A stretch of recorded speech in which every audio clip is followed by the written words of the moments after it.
Assalamualaikum warahmatullahi wabarakatuh. Perkenalkan, nama saya Aldi Nurdiansyah. Saya di sini ingin menyelesaikan tugas mata kuliah percakapan antar persona Bu Pamela. Langsung saja ke materinya.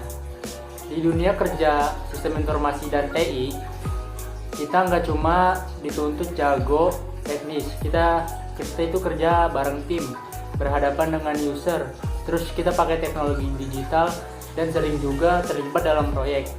Nah, karena itu di sini saya ingin membahas tiga hal penting yang perlu dipahami, yaitu komunikasi lintas budaya dan generasi, dan etika digital, serta serta leadership di dunia kerja sistem informasi dan TI. Yang pertama ada komunikasi lintas budaya dan generasi. Di dunia kerja sistem informasi dan TI, kita sering berkomunikasi dengan banyak pihak lah ya, kayak banyak lah intinya, seperti developer, analisis, user, dan manajemen. Terus yang latarnya tuh beda-beda, nggak semuanya sama. Perbedaan budaya dan generasi ini yang bikin sering salah paham saat menyampaikan kebutuhan sistem.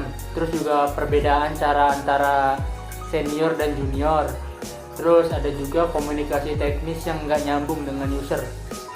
Karena itu penting untuk punya strategi ke bahasa yang mudah dipahami. Seperti satu, menyesuaikan bahasa teknis ke bahasa yang lebih mudah dipahami. Terus yang kedua, menghargai perbedaan cara kerja.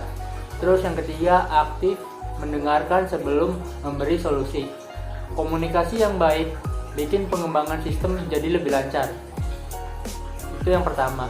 Terus yang kedua, etika digital di dunia kerja. Di bidang sistem informasi dan TI, etika digital jadi hal yang sangat penting karena kita bekerja dengan sistem yang ada dan data. Contohnya dalam penggunaan AI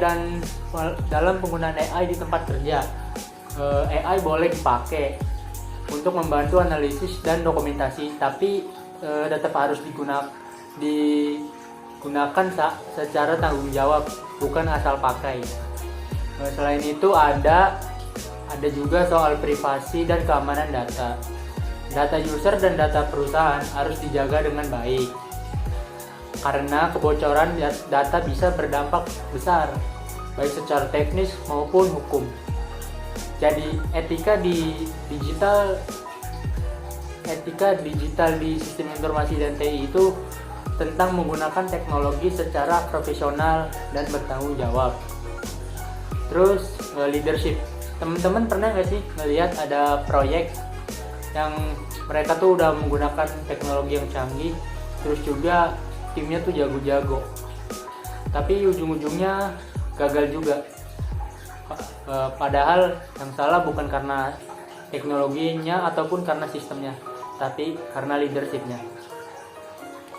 Nah, di dunia kerja sistem informasi dan TI, leader itu bukan orang yang jago soal ngoding ataupun orang yang paling paham mengenai sistem, tapi leader itu orang yang bisa mengatur kerja tim, terus juga bisa jadi penghubung antara tim teknis dan user. Terus dia juga bisa mengambil keputusan di saat situasi yang lagi ribet, karena di proyek TI dan SI itu masalah pasti selalu ada, tapi yang bikin beda itu gimana si leader menyikapinya. Terus ada beberapa soft skill yang menurut saya wajib dimiliki oleh seorang leader di dunia kerja sistem informasi. Yang pertama itu ada komunikasi. Leader harus bisa menjelaskan tentang teknis menggunakan bahasa yang dipahami oleh semua user, bukan cuma anak TI saja. Terus ada yang kedua itu problem solving. Jadi si leader itu ketika si sistemnya error, terus juga dikejar deadline, terus timnya pada panik, dia tuh harus tetap tenang dan fokus untuk mencari solusinya. Yang berikutnya itu ada empati dan kerja tim. Leader yang baik itu bukan yang cuma nyuruh-nyuruh doang, tapi dia bisa ngerti kondisi tim dan bisa bikin suasana kerja tetap sehat. Terus dalam proyek itu leader punya peran yang sangat penting, seperti menentukan tujuan dan arah proyek itu, terus mengatur prioritas pekerjaan, serta menjaga komunikasi antara stakeholder dan tim, terus mengontrol resiko proyek. Tanpa leader yang jelas, tim bisa jalan sendiri-sendiri dan proyek jadi berantakan dan bahkan bisa menjadi gagal. Misalnya nih, ada proyek pembuatan sistem informasi akademik, masalah mulai muncul, deadline-nya semakin dekat, terus user minta revisi mulu, gonta-ganti terus tim developer mulai saling menyalahkan, terus juga komunikasi jadi nggak efektif. Kalau dibiarkan kan proyeknya hampir bisa gagal ya. Nah, disinilah peran leader itu diuji. Leader yang baik akan ngumpulin tim dan dengerin masalah dari semua pihak, nggak cuma satu pihak aja yang menurut dia yang paling benar. Terus nentuin fitur mana yang prioritas dan mana yang bisa ditunda. Terus juga jadi penengah antara tim dan user.